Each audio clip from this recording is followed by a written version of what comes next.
Viola Davis wasn't asking for special treatment, just her missing suitcase at Reagan National. The airline supervisor answered by mocking her accent, then fast-tracking white passengers like she wasn't standing there. He thought it was a small cruelty with no witnesses. If something like that has happened to you, I'd really like to hear your story in the comments. Viola rolls her carry-on into baggage claim at Reagan National and waits until the carousel coughs out its last bag. Her suitcase never appears. A gate agent announces delays nearby, and people glare at the belt, waiting. When the belt shuts off, she checks the stub on her tag, then heads to the baggage service office before the crowd thins. At the counter, a young agent takes her boarding pass and tag. Flight number? 2147, Atlanta. The agent starts typing. A man in a navy blazer steps in from the side and plants himself between them. His badge reads, Bradley Kessler. Let me handle this, he says, not looking at the agent. He takes the documents, squints, then asks, Name again? Viola Davis, she answers plainly. A soft African lilt rides a few syllables, the kind she's heard in her own family for decades. Brad repeats her name back in a stretched sing-song imitation, loud enough for the line to catch it. Viola Davis, he says, smiling like he just landed a joke. Viola keeps her hands on the counter. I need a claim opened, she says, and I need the receipt. Brad taps the keyboard twice and leans back. System's down. No receipts. Policy. Behind him, a glossy sign on the wall says, We celebrate every voice. A white couple edges forward with their own baggage tag, talking over Viola's shoulder. Brad turns to them with a new voice, warm, patient. Hey folks, sorry, what flight? He prints a slip and hands it over in under a minute. The woman thanks him. Brad nods as if he's doing charity work. Viola watches his right hand scribble on a yellow sticky note. He folds it, tears it cleanly, and drops the pieces into a bin under the monitor. Can we pull the camera? She asks, tipping her chin at the ceiling. Brad points to a small placard taped near the screen. CCTV under maintenance. Then escalate me, Viola says, supervisor to supervisor. Brad's grin tightens. You want me to call who exactly? He raises his voice, still polite on the surface. Security to the baggage office, please. We've got someone holding up the line. The agent's eyes stay on the keys. The couple steps away, clutching their receipt. Viola takes out a pen and writes in a small notebook. Brad Kessler, 9:18 p.m. DCA. Systems down. CCTV under maintenance. She looks past him at the sign and then back at his face. So, every voice except mine, she asks. Brad slides her tag back and keeps the boarding pass for a beat, like it's his. Call the hotline, he says. We're closing. Come back tomorrow. A metal shutter slams down with a sharp rattle. A guard gestures her along. Viola keeps the luggage tag between her fingers, phone buzzing with a deadline, and moves faster as the loudspeaker calls final boarding. She's already dialing Brad's number. Outside, she wheels her carry-on over the curb. The shuttle driver asks if she's going to Crystal City. She nods, phone to her ear. After 2 rings, an automated voice greets her, listing options that don't include your supervisor refused to open a claim. Viola presses 0 until the system stops talking. Thank you for calling, the voice says. How can I help you? I need a baggage claim opened, Viola says. My bag didn't arrive. I was denied a receipt. Do you have a claim number? No, they wouldn't give one. A pause, then keys. Okay, I'll transfer you to baggage services. The line clicks. Another hold track starts, upbeat enough to feel like a dare. At the hotel, she checks in with a passport card and a credit card, sliding them across the counter like she's done it 100 times. The desk clerk looks at the empty space where a suitcase should be. Just you tonight? Just me. He glances toward the lobby doors. Are you sure you checked a bag? Sometimes people think they did, but... Viola sets her baggage tag on the counter without commentary. The clerk's eyebrows rise. Then he taps at his keyboard and hands her a key sleeve. Breakfast starts at 6. Thanks. In the elevator, the airline call returns with a new voice. Baggage, this is Denise. Claim number? I don't have one, Viola says again. Then I can't pull anything up. Did you file at the airport? I tried. Okay, I can transfer you to the airport office. The third transfer lands her back in the same loop, only now the recording mentions high call volume, like it's weather. Viola rides to her floor, walks to the room, and sets her carry-on on the desk as if it belongs there. She unpacks what she can, a charger, a folder with a few printed pages, a pen. The rest of her kit, work phone backup, a small encrypted drive, and the blazer she planned to wear in the morning, are somewhere between Atlanta and a back hallway at DCA. She opens her laptop and sends a short message to a colleague. Adjusted start time, remote first hour, documents pending. No apology, no story, just the change. A few minutes later, she steps back out and crosses to the 24/7 market near the lobby. The shelves offer travel deodorant, a 2-pack of socks, and t-shirts that look like they were designed by committee. She grabs what fits the mission, not what fits her. At the register, the clerk asks if she wants the receipt. Yes, Viola says, and takes it like it's evidence. Back upstairs, she opens the airline app. It shows her itinerary, her seat, and a status line that might as well be a shrug. Baggage delayed, we're working on it. No tracking code, no case number. She screenshots the page, then the timestamp, then the empty claims tab, saving each image into a folder labeled with the date. Her phone rings with a local number she doesn't recognize. Viola answers on the second ring. This is Viola. A woman speaks fast and low. Ms. Davis, my name's Marisol Reyes. I work baggage. I'm not calling from the desk phone. Viola stays still, eyes on the door latch. How did you get this number? From the flight list, Marisol says. I saw your name. There's no claim open for you. That's not normal. Viola keeps her voice even. They told me the system was down. It wasn't, Marisol says. It was slow, but it wasn't down. And if it's down, we still write a manual file. Someone should have given you something. Viola looks at the torn edge on her baggage tag, then at her notebook. Can you open it now? I can't do it from home, Marisol says. And I can't put my name on it if they told me not to. But you should come early, before shift change. Bring the tag. Don't let it leave your hand. Who's asking you not to? Marisol exhales, careful. People who don't like trouble. Viola walks to the desk, sets the new socks beside the receipt, and checks the time. I'll be there, she says. A beat passes, then Viola adds, looking at the cheap t-shirt on the bed. Maybe they just want me to experience economy in every possible way. Marisol makes a sound that isn't a laugh. Please be careful, she says. They notice things. The call ends. An email arrives with a calendar invite for the morning, bolded and non-negotiable. Viola opens her laptop, clicks accept, and dials the airline again, the hold music starting up as her screen glows and a new text from Marisol pops in. They're asking who called you. By dawn, Viola Davis was back at Reagan National with the same carry-on and the same baggage tag folded in her wallet like it might grow into a receipt overnight.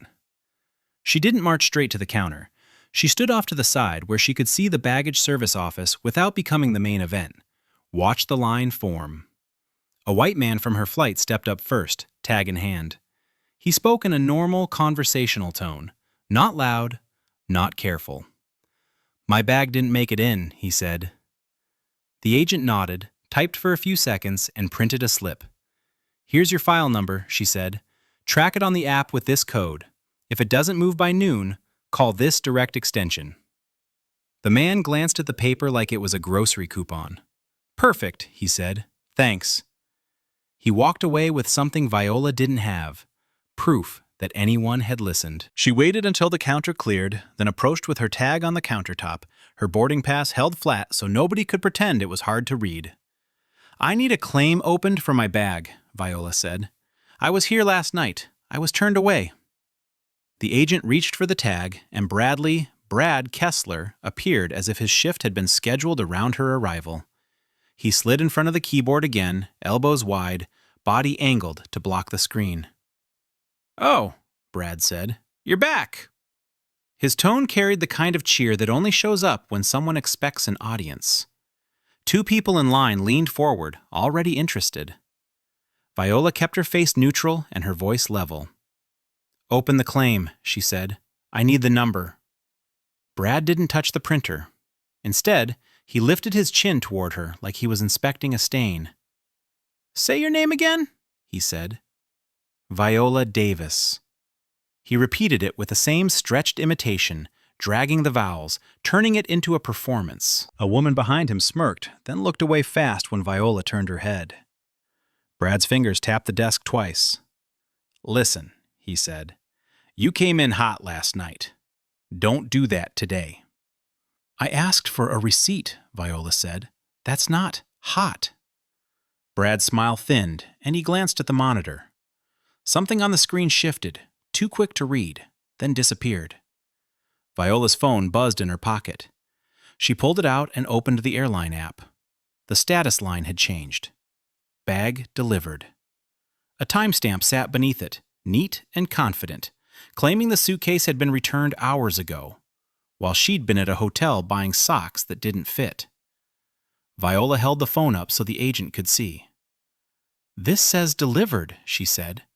"I didn't receive anything." Brad leaned closer, squinting as if the pixels might confess. "Sometimes the system auto-updates," he said. "It catches up overnight." "Then show me the signature," Viola said. "Who accepted it?"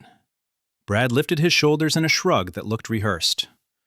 "No signature required for some deliveries," he said. "It's not complicated."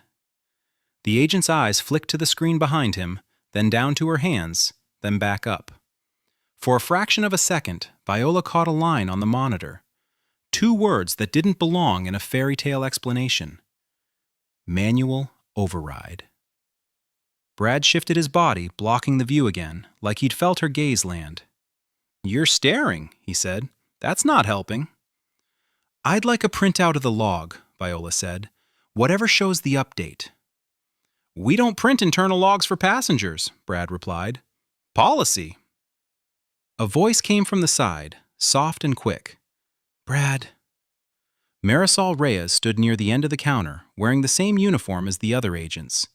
Her hair was pulled back tight, and her hands stayed busy with a stack of claim sleeves, even though nobody was asking for them. She didn't look directly at Viola, and she didn't challenge Brad, but her presence was a flash of recognition that vanished when Brad turned his head. Marisol's gaze dropped to the floor. She moved away like she'd been trained to disappear. Brad noticed Viola following the motion. "See," he said, "even my team knows how to act professional." Viola didn't answer that. She slid her notebook open and wrote a single line, slow enough to make it clear she wasn't bluffing. Brad watched the pen, not the words. "What are you doing?" he asked. "Keeping track," Viola said. He pointed up at the ceiling corner where the camera sat. "And that won't matter," Brad said. "CCTV is under maintenance." Viola tilted her head up, gave a small nod like she just heard a weather report, then looked back at him. "Yeah," she said. "Broken on your shift." A couple in the line made a quick sound, half cough, half laugh, then fell silent when Brad's eyes snapped toward them. He faced Viola again and lowered his voice, leaning in close enough to take up space without touching her. "You want help," Brad said. "Start by fixing your tone, and maybe your accent." Viola didn't react. She took her boarding pass, kept the baggage tag in hand, and stepped away before the agent could summon security. Outside, she stopped by a column, circled "Delivered," no signature, in her notebook, then walked toward the garage as her phone rang with an internal call she ignored. She started the car, the gate lifting slow, and merged into morning traffic. At a red light, she opened the app again, stared at "Bag delivered," and took a screenshot with the timestamp. The federal building off the highway looked like every other one. Badges, carpet, a guard who knew her face, but not her purpose. Viola signed in, clipped her visitor badge, and went to her desk. She opened a case form. Date, location, carrier, employee, Bradley Brad Kessler. Screenshots attached. She added notes from her notebook, the mimicry, the selective service, the system down excuse. The file filled quietly with facts, no commentary required. Her supervisor, Dana Collins, skimmed the draft on the shared screen. "You ran into Kessler," Collins said, "at DCA." "Yes," Viola replied. "He blocked the terminal and refused to claim." Collins didn't look surprised, just tired. "We've had complaints," Collins said. "Not enough to call it a pattern, enough to keep a folder." A second analyst slid a binder onto the table, tabs sticking out like small flags. Viola flipped one page and saw phrases that matched her night. No file number, rude tone, told to calm down, camera unavailable. Nobody had written the word racism. Nobody had needed to. "Your screenshots help," Collins said. "Delivered without a signature is bold." Viola nodded once and closed the binder. A meeting invite popped up for later that afternoon, labeled Compliance Touchpoint, already packed with names. Instead of waiting, she opened the airline's customer complaint portal. It asked for a phone number, an email, and a mailing address. She filled everything in with her real information, requested the baggage log, and named Kessler directly. The send button didn't warn her about anything. It just accepted the message and thanked her for her feedback. Within an hour, a reply arrived from a polished address: Customer Care Resolution Team.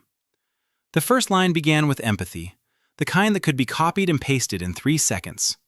"Miss Davis," the email read, "we sincerely regret your recent experience." It offered a $250 travel voucher and a gesture of goodwill. Beneath that sat a link to a form labeled Release of Claims, with a paragraph about confidentiality and a reminder that acceptance would fully resolve the matter. The tone stayed so courteous it almost felt like it was daring her to be rude.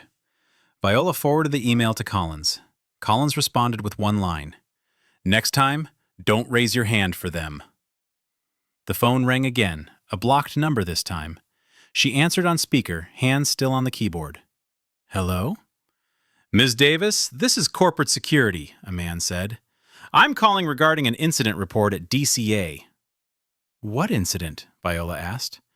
"Our supervisor noted disruptive behavior," he said. "Raised voice, harassment of staff." Her voice hadn't risen once. Still, Viola kept it flat. "I requested a claim number," she said, "and a receipt." "We're happy to assist," he replied, "but continued escalation could lead to a conduct review on your customer profile." "Is that a threat?" Viola asked. "It's policy," he said, smooth as laminated paper. "We want you to have a pleasant travel experience." The call cut off. A new email arrived. Subject, account notice. Viola opened it. Passenger conduct review, pending. The app refreshed, flashing a banner. Travel privileges may be limited during review. No reason, no appeal. Her next flight showed a gray warning icon, a note about processing delays. Her work calendar flagged another trip for manual review. She deleted her reminder to pack light and wrote a new one. Keep tag, keep screenshots, keep receipts. Always. Collins joined her in the hall. "You okay to sit in?" "I'm here," Viola said. Her phone buzzed again, the same notice. She showed it briefly, then pocketed it as they entered the room. The compliance meeting circled around phrases like service recovery and customer satisfaction, never naming what had happened. Back at her desk, Viola copied the passenger conduct review pending message into her case file and tagged it for escalation. Her phone lit with photos from Marisol Reyes, an internal chat thread. "Accent lady at DCA. Do not create a file. CCTV desk still down. Keep it that way." Viola saved the images beside her screenshots and typed back 3 words. "Are you safe?" A minute later, Marisol answered. "For now." The shortness told Viola more than any paragraph ever could. She stood, shut her office door, and used her secure line to ring Marisol back right away. Marisol picked up on the second ring, breathy as if she'd been walking fast. "I can't talk long." "Tell me what they said," Viola replied. "They pulled me aside," Marisol said. "They asked who I called. They told me to close the ticket and wipe the notes. Brad's name was mentioned like it was a weather system." "Are they ordering you?" "They're smiling while they say it," Marisol answered. "If I don't do it, I lose my job. If I do it, I hate myself." Viola noted the time, the phrasing, and how Brad's name sat behind policy like armor. After the call, Viola didn't pace or vent. She pulled up the voucher message again and the attached release form, then opened her travel schedule for next week. Option A was simple. Accept the credit, sign the paper, keep flying, keep working, and let Marisol fade back into the system. Option B looked like a fight that would follow her through airports and courtrooms. A line from the airline's form promised full and final resolution. Viola read that twice, then closed the document and started a new draft labeled Preservation Request. She set a 24-hour deadline and meant it today. She texted Marisol a set of steps, stripped of drama. Do not delete anything. Screenshot the ticket history. Photograph the workstation screen if you must. Don't email it through company systems. Use the number I'm sending. Marisol replied with a single question. Will they know? They already suspect, Viola wrote back. Give them fewer chances to prove it. In the office, Collins leaned over the partition, saw the phone, and nodded once without asking for details. Viola printed the release form anyway, highlighted the confidentiality clause, and slid it into a folder marked Carrier Response for later comparison with others. At noon, the airline sent a second email, even more polite, reminding her the voucher would expire soon. Viola clicked delete and watched it vanish, then said to nobody in particular, "They're returning dignity with reward points. Efficient." The remark landed flat, mechanical. Viola opened her preservation letter and refined the wording. All baggage logs, delivery records, service notes, CCTV reports, and employee communications for DCA Flight 2147 prior night. She typed Brad's name again, spelled right this time, and added, "No deletions permitted." Collins leaned in, pen marking the margin. Make it specific. Make it urgent.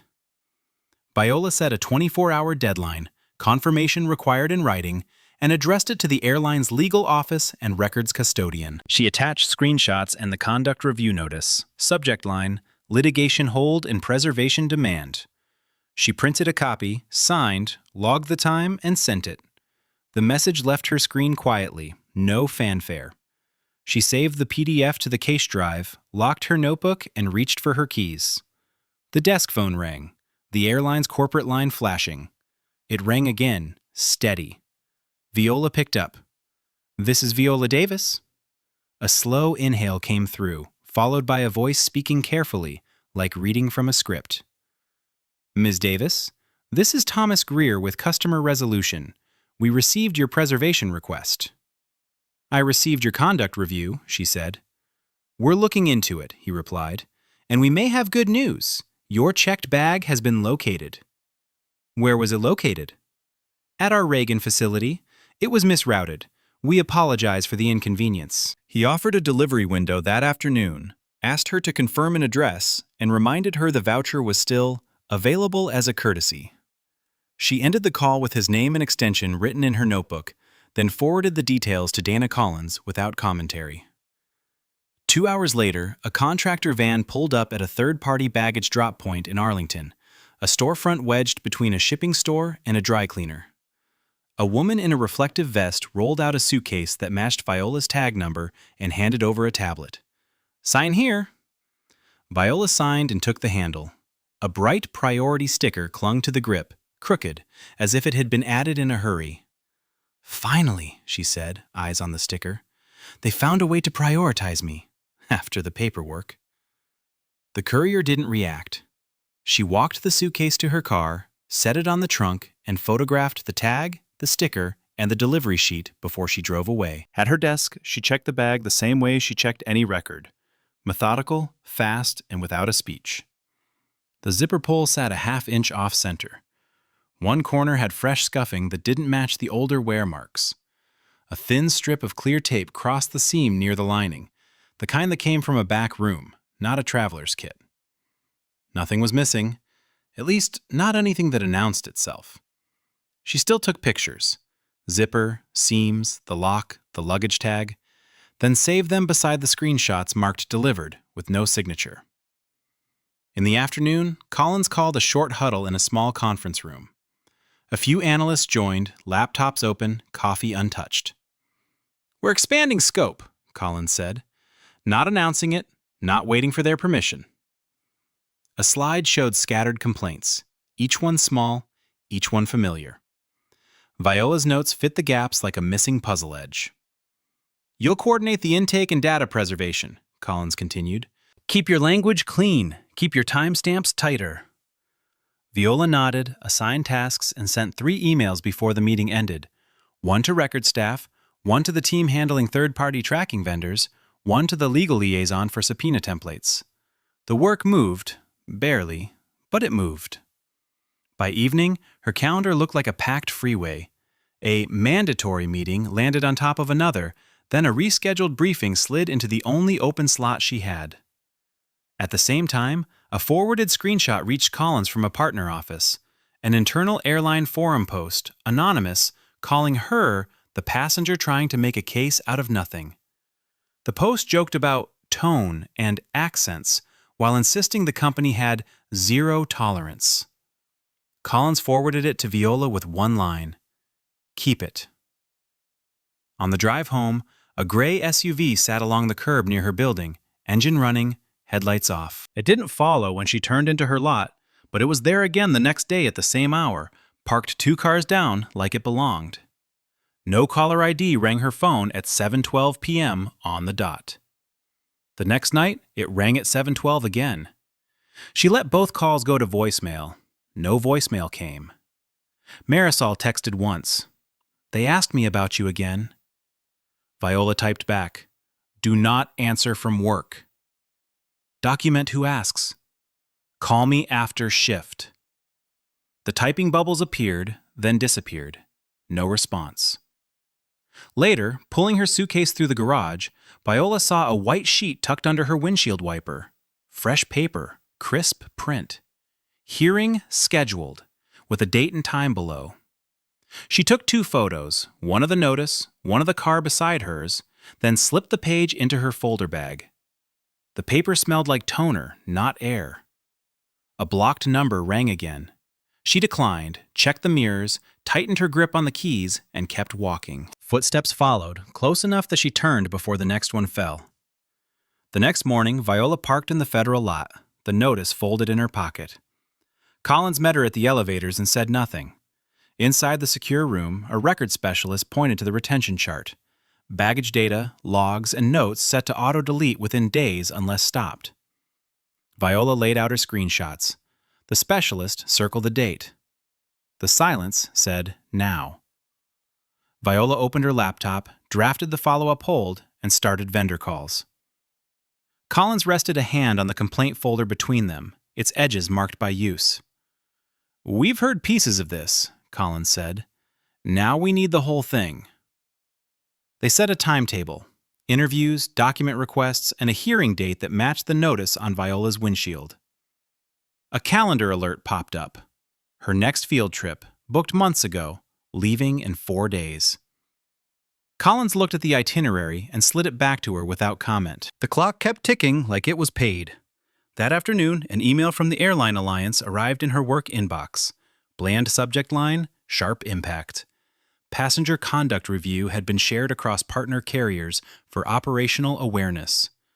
Her upcoming ticket now carried a warning that could trigger extra screening at the gate, the kind that made schedules collapse in public.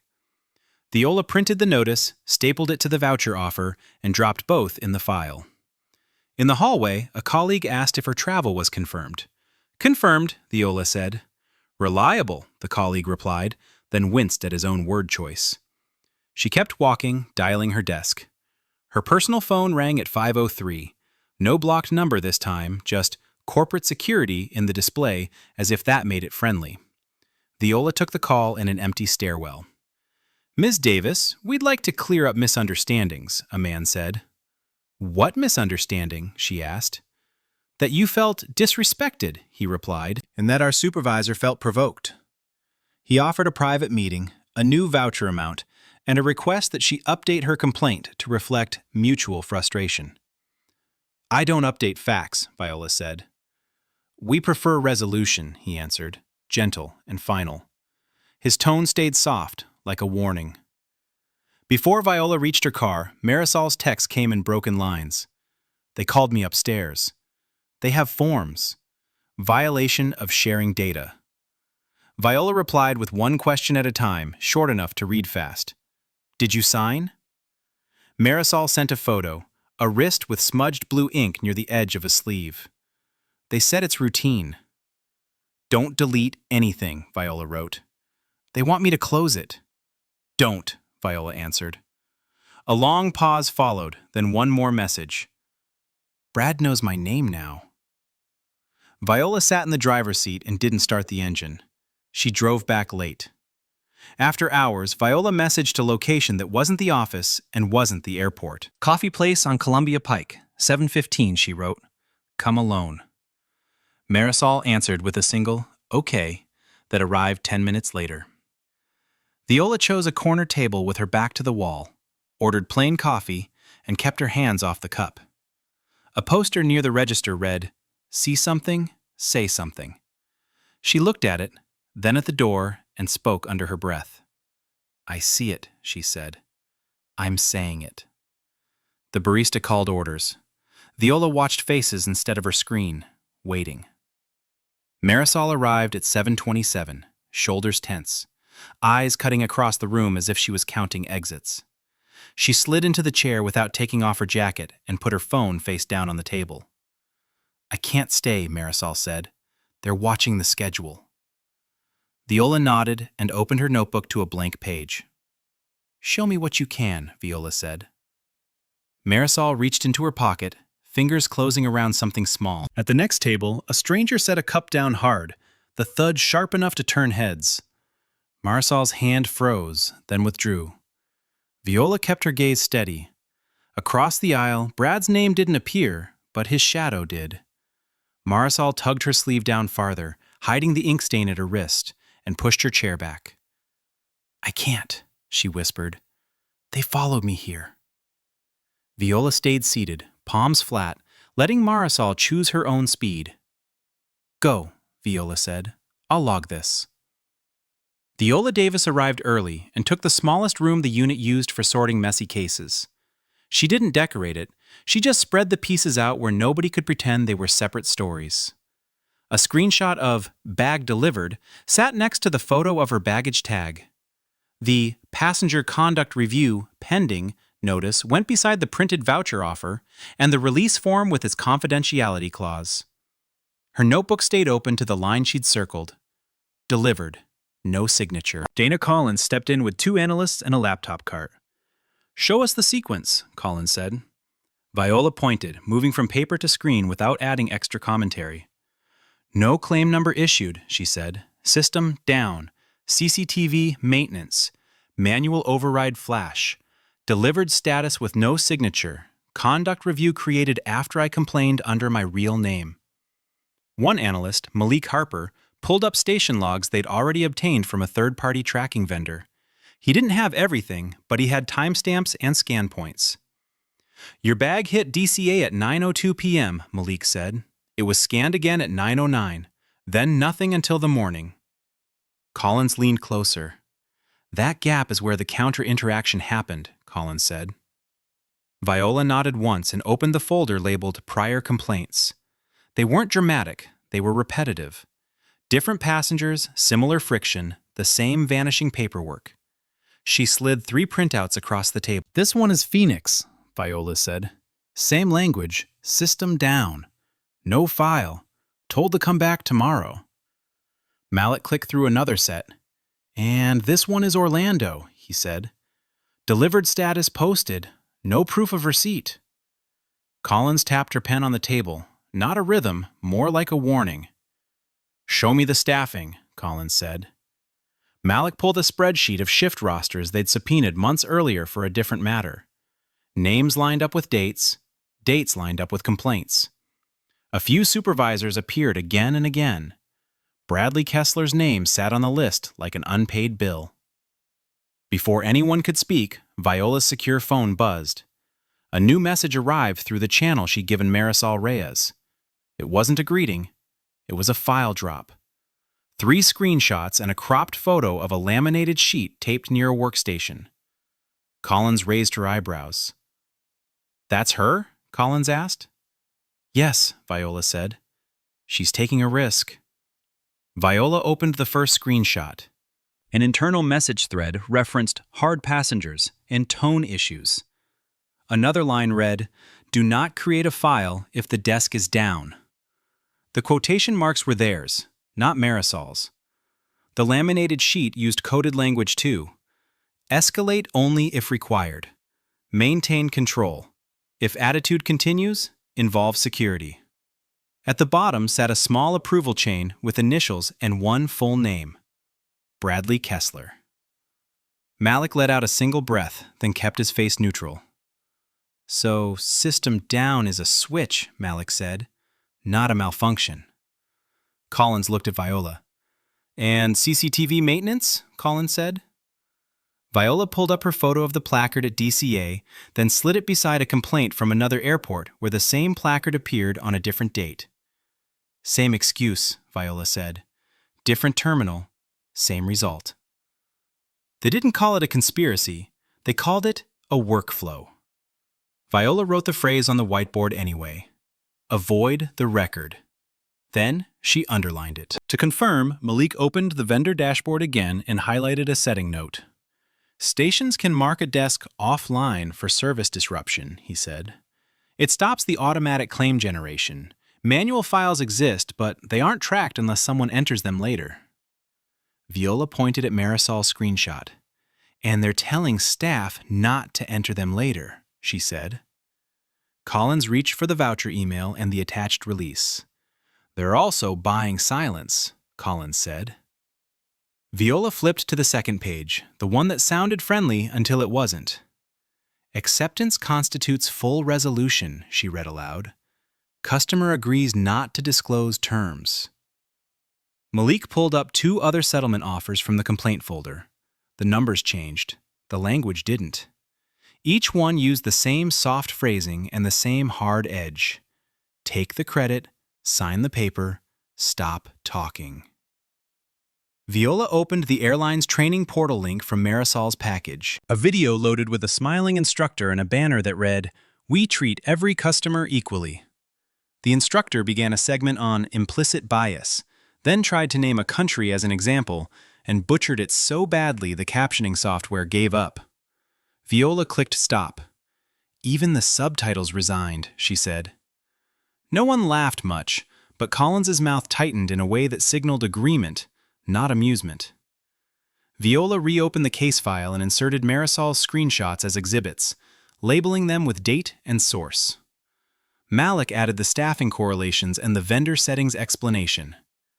An alert flashed on Malik's screen. "Data retention cycle," he said. "Scheduled purge in 5 days for baggage desk notes." Collins didn't sit. "Then we move today." Viola drafted the audit proposal. Multiple airports, shifts, and repeated denials. Claims delayed, evidence missing, escalation inconsistent. She listed interviews, starting with shift supervisors. Bradley Kessler first. Nothing editorial. Collins handed her the signature page. Viola signed, passed the packet back, and set a countdown timer on her phone labeled "Retention Expires." Hours later, the strategy room filled. Collins placed one page on the table. Purge in 72 hours. Malik pointed to the vendor's deletion schedule, each line a ticking clock. No one debated the airline's right to erase data. They all knew that was exactly what it would do. A message from Marisol Reyes arrived in fragments, each one shorter than the last. "They gave me a commitment paper. If I don't sign, they suspend me. Benefits, too." Viola didn't ask for details by text. She used the secure line and called. Marisol answered with breath trapped high in her throat. Are you at work? Parking lot. They said I shared confidential operational data. They said it like I stole a stapler. Viola told her what to do next. Document who presented the paper, photograph the header, don't sign anything without counsel, don't use company email, and kept it to verbs Marisol could follow while standing under a light pole. When the call ended, the room felt smaller. Option A sat in Viola's inbox as a friendly link. Take the voucher, sign the release, let the conduct review resolve, keep traveling on schedule. Option B meant pushing a subpoena request fast enough to outrun the purge, knowing the airline would answer by painting her as the problem. She could already hear the language: disruptive passenger, hostile demeanor, misunderstanding. If she moved slowly, Marisol would be the one left holding the bag, minus her paycheck and health insurance. If she moved quickly, the blowback would land on all of them, and the hearing notice on her windshield would stop looking like intimidation and start looking like a schedule. Viola looked at Collins. We go now. Draft the first subpoenas, Collins said, and make them tight. Malik opened a template. Another analyst, Renee Park, pulled up the custodian list for baggage systems, CCTV maintenance logs, and the internal chat platform Marisol had photographed. Viola typed names and date ranges, then built a simple ladder. Station supervisors first, then corporate security, then records. At the top of the first page, she wrote Bradley Kessler and checked the spelling twice. On her monitor, the folder title read Priority Subpoenas, a label someone had created as a joke weeks ago. She stared at it for a second and let the irony do its work. Finally, Viola said, priority in the right place. Collins didn't smile, just issued assignments. Renee to expand preservation, Malik to extract vendor data, Viola to schedule staff interviews before the purge hit zero. The team spoke in shorthand: dates, airports, formats, signatures. Each time someone said policy, Viola wrote it once and boxed it, a reminder that paper often stood in for choice. When the subpoenas were sealed, Collins slid the envelope to her. Walk it down to legal. Viola tucked it under her arm and left, badge forward. Her phone buzzed with an unknown number. She ignored it. The lot outside shimmered with heat. She crossed it, straight toward the lobby cameras. Delivery for counsel, she said at reception. Sign the log, came the reply. She signed once and moved on. The security officer glanced at the envelope and let her pass. The airline app pinged again. Conduct review pending, as if to test her pulse. Viola thought of the next trip, of a gate agent smiling through delay, then checked the envelope seal and kept walking. If they wanted her to look reckless, she'd give them paper instead. Dates, names, evidence. In the elevator, the phone buzzed again, the same number. She held the envelope close and faced forward until the doors closed. Upstairs, in the interview suite built for calm, she arrived with her folder, notebook, and a copy of what was already filed. Collins met her at the door. A staffer stepped out. Ms. Davis, they're ready. At the table, Brad Kessler looked freshly promoted, even if he hadn't been. Crisp shirt, neat hair, hands folded like he was waiting for a customer satisfaction survey. Next to him sat the airline's attorney, Sandra Whitmore, with a legal pad already filled with bullet points. Brad's smile landed on Viola and stayed there. Oh, Brad said. Hi again. Viola took the seat across from him, set her folder down, and didn't return the greeting. This is an administrative interview, Collins said. Answer clearly, don't guess. Whitmore offered a polite nod, like they were neighbors at a school fundraiser. Of course, Whitmore said. My client is happy to cooperate. Viola opened her notebook to a page with dates and times. On the night of the incident at DCA, Viola said, you refused to open a baggage claim and refused to provide a receipt. Brad's eyebrows lifted, mild surprise for the benefit of the room. I didn't refuse anything, Brad said. I explained our process. You told me the system was down, Viola said. You did that while printing a receipt for a white couple in front of me. Whitmore leaned forward, pen ready. "Objection to characterization," Whitmore said. "He assisted customers in the order presented." Viola kept moving. "You mocked my accent," she said. "You repeated my name back to me in an imitation. Twice." Brad's smile sharpened. "I mirrored her tone," Brad replied. "To de-escalate. She was aggressive." "Aggressive for asking for a claim number?" Collins asked. Brad turned toward Collins, voice smoother now. "Your team should see the full picture," he said. "She came up to the counter looking for a fight. She kept saying policy like it was a weapon." Viola slid a screenshot across the table. "This is my app status," she said. "It updated to bag delivered with a timestamp while I was at a hotel. No signature, no proof of receipt." Whitmore didn't look at the paper right away. She opened her binder and produced a printed statement. "We have a declaration from the frontline agent on duty," Whitmore said. "She attests the camera system was under maintenance that evening.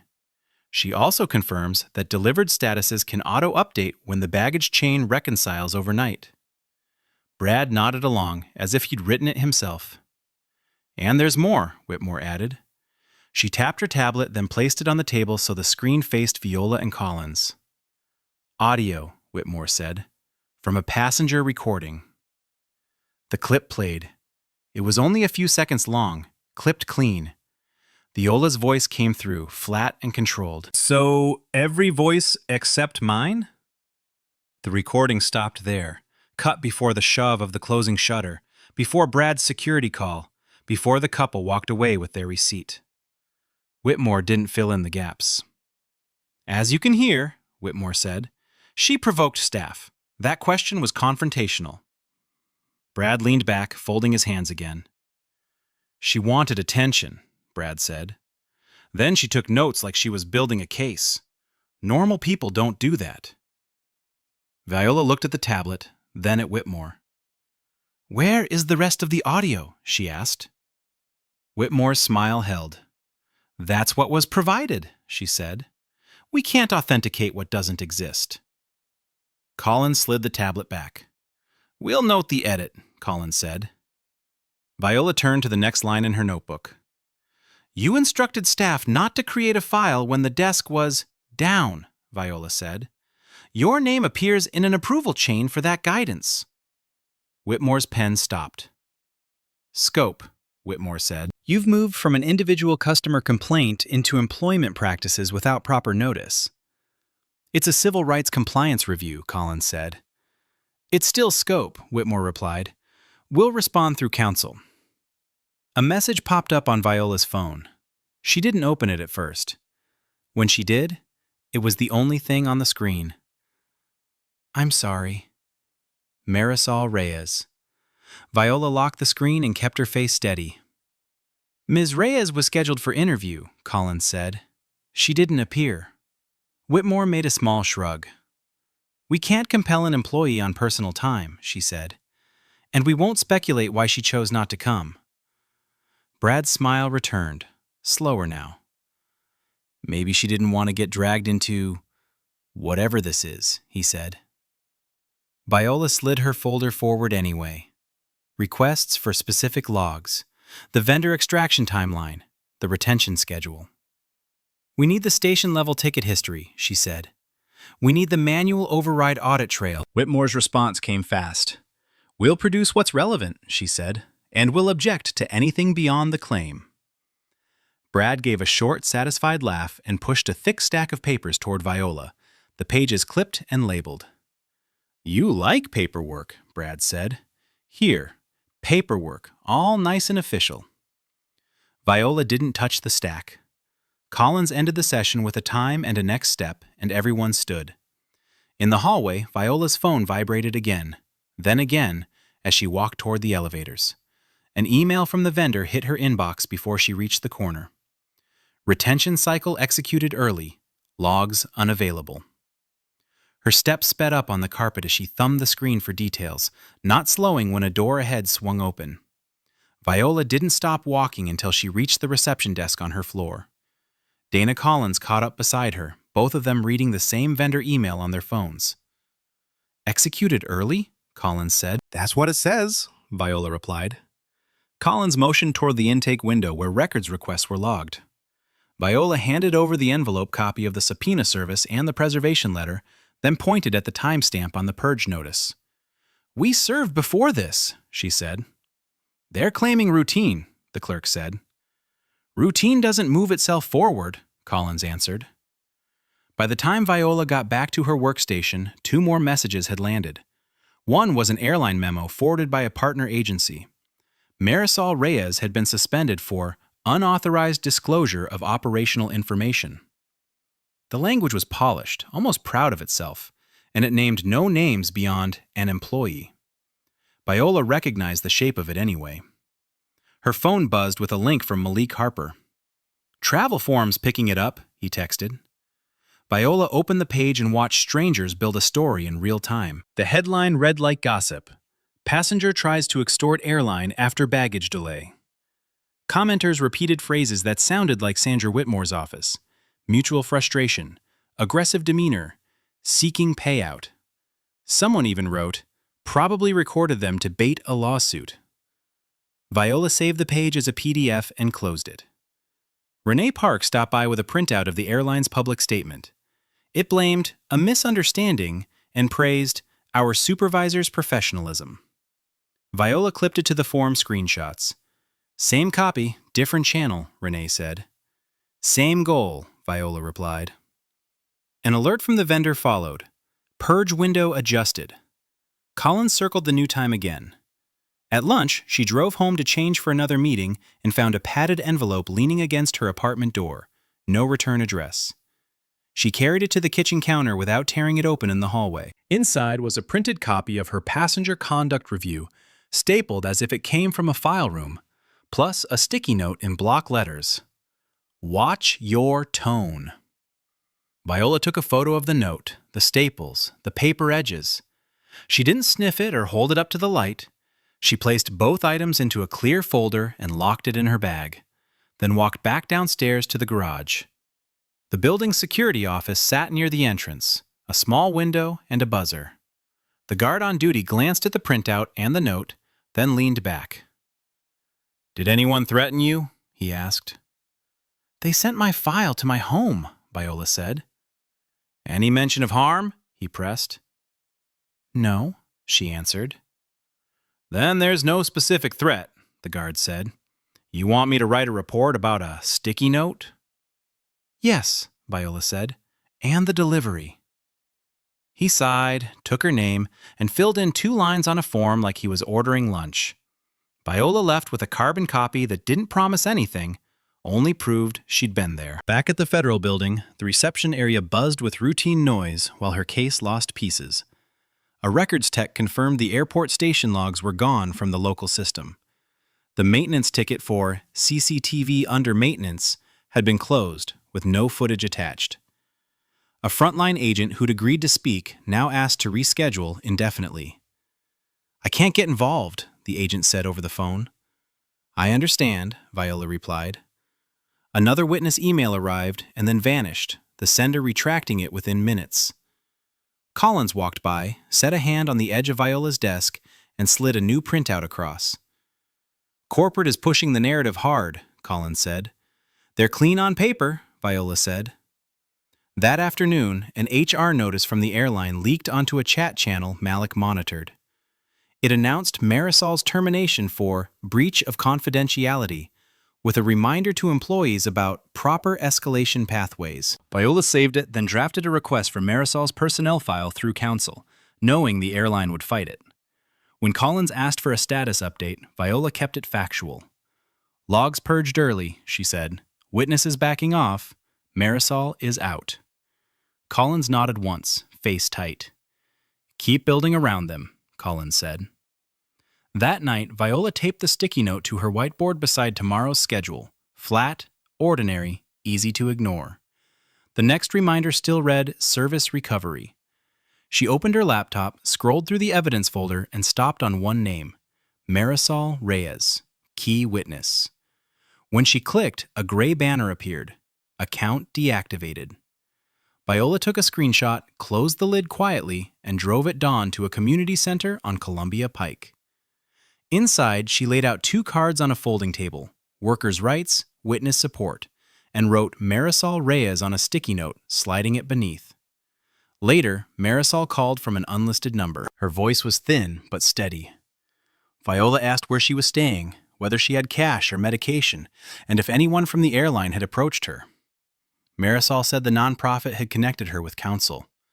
Viola thanked her, asked her to save every message and photo, every form. Before hanging up, Marisol whispered something Viola didn't repeat. Back at the office, Viola stopped chasing what the airline said was gone. Malik pulled scan histories from the tracking vendor, timestamps that ignored human excuses. Renee gathered call center logs and complaint IDs, linking them to shifts and airports. Viola charted it all. Claim denied, status flipped, escalation blocked. Each delivered entry that matched a supervisor login went to Collins, unembellished. The data spoke for itself. On Saturday, Viola attended a legal clinic at the community center. A retiree, Howard Benton, said he'd been told to speak American when reporting a lost bag. A nurse, Tasha Nguyen, said her receipt couldn't be generated. Both had proof. Viola explained protection procedures and retaliation protocols. Howard signed first. Tasha followed. Later, in an interview room at the office, Viola took declarations from 2 travelers on speakerphone. One was a Haitian man who said Brad's crew laughed at his accent and told him he sounded confused. The other was a black woman from Baltimore who had been routed to a hotline loop until her credit expired. When the Haitian man repeated the phrase, "Speak American," Viola answered. "I tried," she said. They still didn't listen. She moved to timestamps, names, and the words used at the counter. Signatures came back by secure email, printed, and notarized. The next day, Viola stood at a shipping kiosk, feeding pages into a copier while others mailed birthday boxes. She printed declarations, labeled exhibits, added tracking logs and complaint summaries. Back at her desk, she drafted a motion to expand scope, from one incident to a pattern of denials tied to race-coded language. Collins reviewed, crossed out 3 opinion lines, and said, "Keep the data." Viola did, adding a chart showing the same supervisors across airports. On Monday, she filed the new subpoena set targeting custodians, not faces. Malik sent the final vendor export. Renee added 1 more mirrored complaint. Viola clipped it in, past the workplace poster without pausing. A junior attorney asked why the airline moved so fast. "Because they can," she said. "And because it works." In the conference room, Collins waited with senior staff. Viola laid down sworn statements, scan charts, supervisor overlaps. 3 witnesses, 2 airports, same script, she said. Collins stopped at the page with the coded language, finger resting on Brad's name. Viola placed the follow-up behind it. Her phone buzzed. Hearing docket updated. The warning notice had become a calendar entry. On the day itself, Viola arrived early, badge visible, binder and exhibit folder in hand. The waiting area held people with coffee cups and sealed envelopes, staring at doors that stayed closed until they didn't. A clerk stepped out. "Bradley Kessler." Brad rose like it was a promotion. New suit, rehearsed irritation, the look of someone sure he'd be cleared. His lawyer, Sandra Whitmore, rolled in beside him with a binder heavy enough to anchor the table. She whispered something. He nodded, scanning the room for an opponent to recognize. The door opened again. "All parties, please." Brad stepped forward first. His confidence lasted until the moment he cleared the doorway and saw who was already seated at the front table. Viola didn't rise to meet him. She didn't smile either. Her chair sat behind a stack of files, a nameplate, and a mic she didn't adjust for comfort. She looked up once, met his gaze, then returned to the page she'd marked with a sticky tab. Brad's mouth twitched, searching for the same grin he'd used at the baggage counter. It showed up late and didn't land. "Oh," Brad said, "it's you." Viola acknowledged the remark by sliding her pen into the margin where she'd prepared the first question. The hearing officer introduced the purpose in plain language: compliance, policy, discriminatory impact, then nodded toward Viola. Proceed. Viola started with what could be proven without anyone's feelings. On the evening of April 14th at Reagan National, she said, you were the shift supervisor at the baggage service desk. Brad straightened. Yes, he said, and I followed policy. Did you open a claim for Flight 2147, Viola asked, when a passenger reported a missing bag? Brad glanced at Whitmore before answering. The system was down, he said. We couldn't generate claim numbers. Viola didn't argue. She placed one exhibit on the table and pushed it forward. This receipt was printed at 9:17 p.m. at the same desk, she said. It contains a claim number and tracking code. Do you recognize the format? Brad's eyes tightened. I don't know what that is, he said. It could be from anywhere. Viola slid a second exhibit beside it. It's time-stamped by your station printer, she said. Same location code that appears on your supervisor login. Whitmore leaned back, pen tapping once. Objection, Whitmore said. Foundation. The hearing officer looked at Viola. Continue, the officer said. Viola turned one page. At that desk, you repeated the passenger's name in an imitation of her accent, she said. Did you do that? Brad let out a small laugh, like the room had asked a childish question. I matched her tone, he said. She was confrontational. Which policy authorizes mocking a customer's speech? Viola asked, while refusing to open a claim. Brad blinked, then tried to pivot. We're trained to maintain control, he said, and to involve security when behavior escalates. Viola nodded once, as if he'd given her exactly what she needed, and reached into the second folder. She pulled out an internal guidance sheet, the one Marisol had photographed, now authenticated by chain of custody and format match. At the bottom sat a clear approval line. She set it down. Is this your approval? Viola asked. Brad's head tilted. I don't know what you're showing, he said. I sign a lot of things. Viola pointed to the line.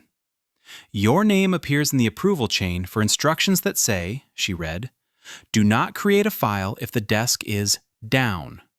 Maintain control if attitude continues, involve security. A low ripple moved through the room, chairs shifting, someone exhaling too sharply. Brad's eyes darted toward Whitmore, then back to Viola, as if he expected her to soften. She didn't. Instead, Viola opened the airline's training packet to a page she'd flagged weeks ago and placed it on top of the guidance sheet, directly in front of him. The page headline read, We celebrate every voice. Brad stared at it like it was an accusation written in bright ink. Viola's voice stayed even. On the same night you say the system was down, she said, a passenger's status was updated to delivered with no signature. The station log shows a manual entry at 9:22 p.m. Who had the authority to make that entry? Brad shifted in his seat.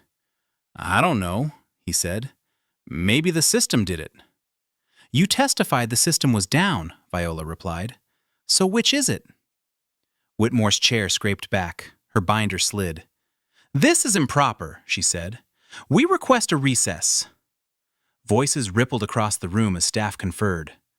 Brad sat pale but upright, jaw tight, pretending control he no longer had. Viola kept her hand on the file, eyes fixed on him, while the hearing officer murmured with the clerk. She left before anyone could ask for comment. In the lobby, she nodded to the guard, signed out, and kept walking until the air felt ordinary again. At home, she set the binder on the kitchen table and pulled an old suitcase from the closet. The zipper stuck. She forced it open.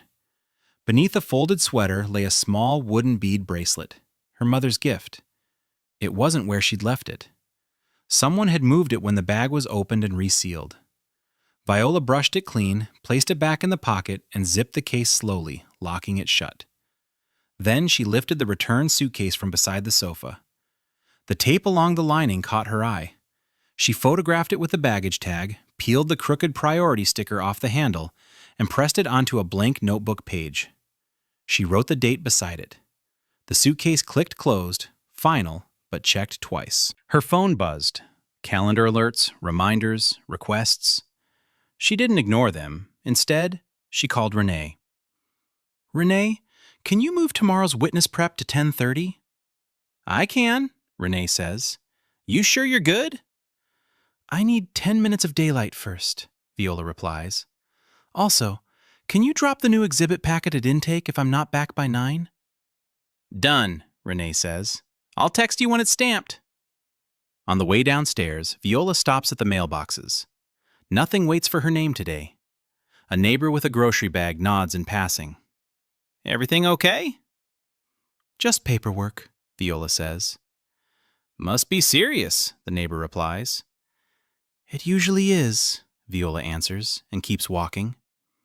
She grabs her keys and walks to the corner store near her building, the one with a pharmacy shelf and a narrow aisle of travel sizes. A clerk rings up toothpaste, a padlock, a cheap notebook, and a pack of index tabs without making conversation. Viola sets a dollar store pen beside the items and waits for the total. "Need a bag?" the clerk asks. "Yes," she says, "and a receipt." The clerk hands it over, eyes flicking to her badge clip. "Work stuff?" he asks. "Life stuff," Viola replies. Over the counter, a wall-mounted TV runs ads on low volume. An airline commercial flashes a smiling crew and the words, "We celebrate every voice." Viola watches the slogan land on the screen, then reaches up and taps the mute button on the TV frame. The clerk glances up. "Remote's busted," he says. "It's fine," Viola answers. "I found the mute." Outside, Viola walks toward the Potomac Path, past joggers and dog walkers who don't know her name. At a bench, she opens her planner, writes, "Speak clearly," then strikes it out and writes, "Speak anyway." The note goes where she'll see it each morning. A couple passes, talking about flights. Viola checks a message from the witness support group. Marisol's name appears. She replies, "Lawyer confirmed. You don't owe them a signature. Keep every document." A streaming ad from the airline pops up. She mutes it and keeps walking. 10 minutes later, she turns back, steadier now. Upstairs, she aligns her notebook with the evidence binder and clips tomorrow's agenda on top. The padlock goes into her bag, not for safety, but for choice. As she opens the door, her phone lights. Final determination draft ready. The next morning, Viola arrives early. The message from Collins waits at the top of her inbox. She prints the draft, clips it into her binder, and brings it to the conference room. Collins and the legal team are already there. "This is the finding," a senior attorney says. "Disparate treatment at baggage services, supported by pattern evidence and retaliatory account actions." Viola listens as they outline remedies. Civil penalties, a compliance monitor, rewritten procedures, external audits, and real tracking for complaints. A week later, the airline's representatives sit across from them for the public readout. Sandra Whitmore wears her calm smile. Alan Prentice, the corporate VP, folds his hands like he's about to apologize on TV. Collins reads the findings and the dollar figure. Prentice doesn't contest the amount, only the tone. "We take this seriously," Prentice said. "We're committed to listening and improving our customer experience." Viola didn't look up from her notes when she answered. "Start by not muting the customer's microphone," she said. "Then we can talk about listening." Prentice blinked, unsure whether to react. Collins kept the meeting moving, laying out deadlines and reporting requirements. Every commitment became a line item with a due date, a responsible party, and a consequence for missing it. When the airline asked to soften the language around retaliation, the senior attorney pointed at the conduct review notice. "That document exists," the attorney said. "It was shared across partner carriers. You don't get to call that a misunderstanding." Whitmore tried a different angle. "Supervisor actions don't represent the company's values," she said. Viola turned a page and placed a short personnel record excerpt on the table, served through counsel after the hearing, showing that Bradley Kessler had received prior coaching on customer interaction and had signed the guidance sheet that told staff not to create files when the desk was down. Values are what you enforce, Viola said, not what you print on the wall. Brad wasn't in the room, but his name traveled anyway. In the final packet, the airline documented his discipline, then termination, then the internal notice that barred him from supervisory roles if he ever returned through a contractor. A separate memo noted that his record would be shared with the industry database used for management hiring. It wasn't prison. It was a closed door with his fingerprints on the handle. After the readout, Viola didn't linger for congratulations. She walked back to her office and opened the witness protection addendum, checking each clause the way she checked timestamps. The nonprofit attorney for Marisol Reyes had negotiated severance, continuation of health coverage for a defined period, and a neutral employment reference. A workforce program in Alexandria had offered Marisol a training slot that didn't depend on airline supervisors liking her. Viola signed the referral letter and sent it with a short note. "You don't owe them your silence," she wrote. "You do deserve stability." That afternoon, Collins called Viola into the hallway and handed her the final implementation order. Independent monitor appointed, quarterly reporting, unannounced site visits, and a mandatory customer-facing receipt requirement for every delayed bag claim. The airline had tried to label it Enhanced Service Recovery. The order labeled it what it was: accountability. Before the signatures, the monitor read the corrective plan aloud. Every baggage desk had to issue a claim number on paper and by text. Every denial had to be logged with a supervisor ID, and every desk down status required a maintenance ticket tied to a vendor record. Training would be run by an outside firm, tested with mystery passengers, and audited quarterly. A new hotline would generate a case number before the call ended. Whitmore wrote notes, jaw tight, while Prentice kept nodding as if nodding erased harm. In the signing room, the compliance monitor introduced herself, took the binder, and asked one practical question. "Where do you want us to start?" she said. "With the desk," Viola replied, "where people get told the system is down." Viola signed the deployment document at the bottom, slow enough that the pen didn't skip.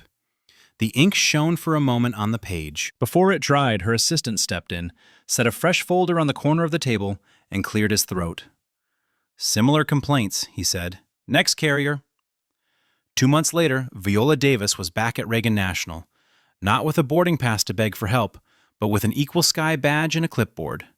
Collins had put her in charge of the airline service slice of it, which meant less courtroom drama and more checklists, more calls, more people trying to sound cooperative while doing the minimum.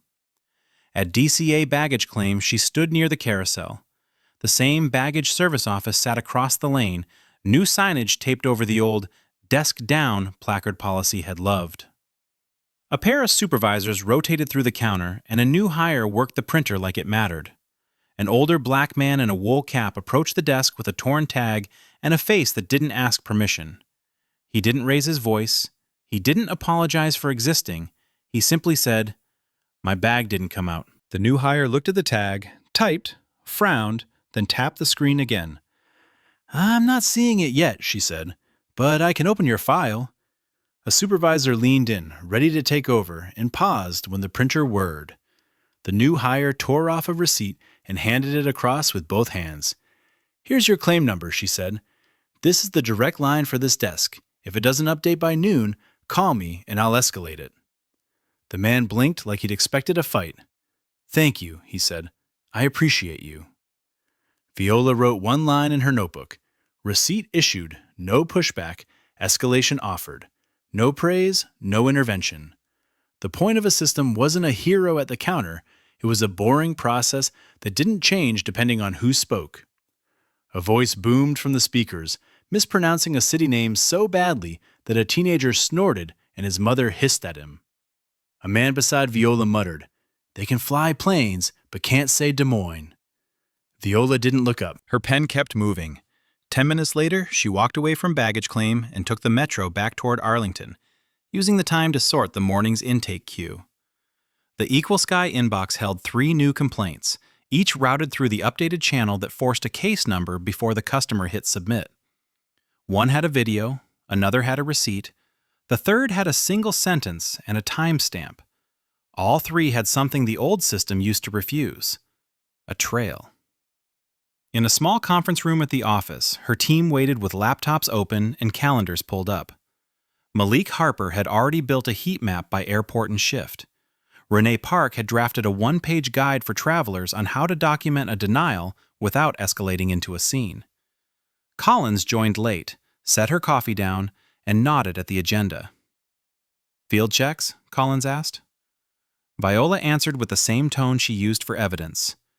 "DCA complied on receipts today," she said. "One supervisor tried to hover. The clerk still printed the number." "Any retaliation flags?" Malik asked. "None visible," Viola said, "but the Alliance feed still shows older conduct reviews. We're pushing for cleanup." Renee slid a form across the table. "Training observation starts at 2, she said. "They're running the updated module." Viola checked her phone once and saw a message from the nonprofit attorney who'd been helping Marisol Reyes. The update was short: "New job at a logistics company. Health coverage restored. No contact from the airline." Viola forwarded it to Collins with no extra words, then typed a reply to the attorney. "Thank you. Please remind her to keep her records." Before leaving, Viola stopped by the mail slot outside legal and dropped off the next batch of monitoring questions. They were not poetic. They were measurable. How many claims opened? How many escalations denied? How many system down entries logged?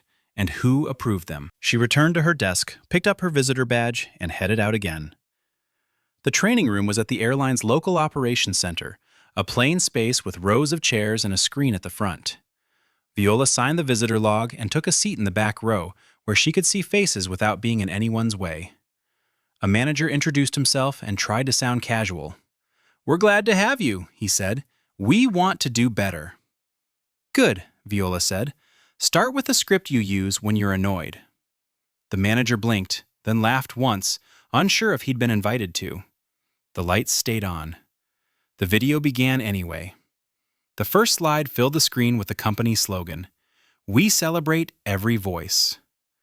Viola opened her notebook, set the pen tip to paper, and wrote the time as the instructor's voice came through the speakers. "Today we're going to talk about bias in customer service, ..